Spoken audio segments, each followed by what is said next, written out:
قطرات الندى.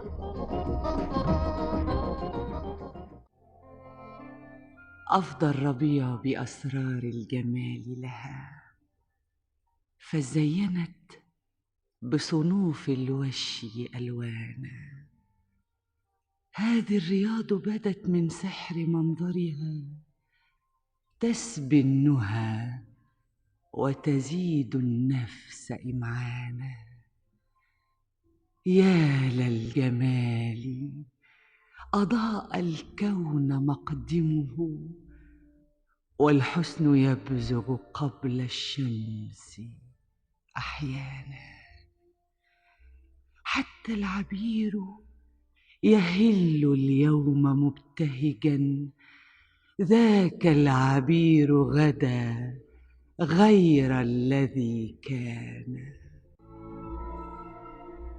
ريح القرنفل قد عادت نسائمه، تسري فتوقظ دفئا كان وسنانا.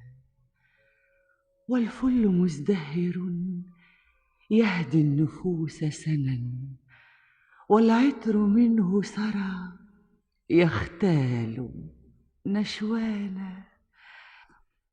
والزهر يرقد فوق الغصن متكئا، يهدي سرائرنا روحا وريحانا.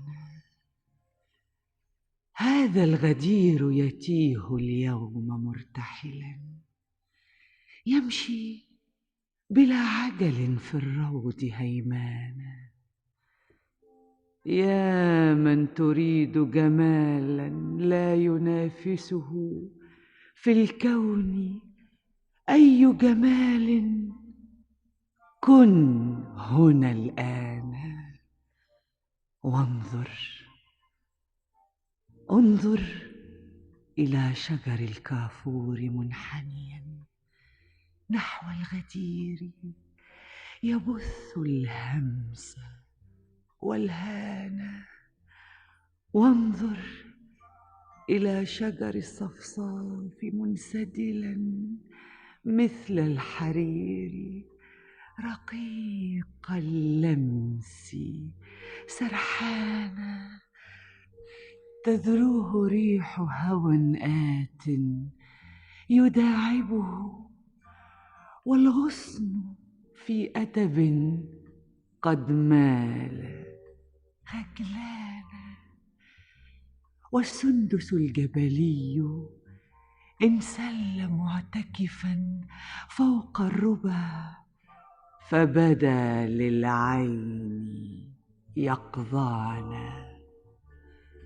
غطى المكان بلون أخضر نضر، قد راح يرقد عند السفح نعسانا.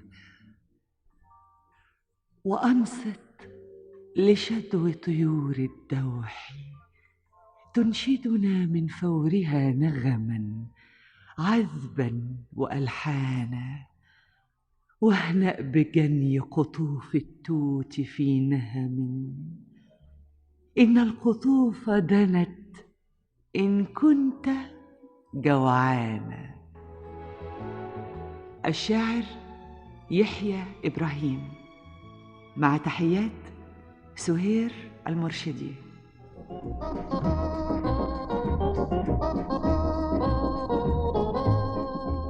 نلتقي غدا مع قطرة جديدة من قطرات الندى، مع تحيات عبد الفتاح سراج.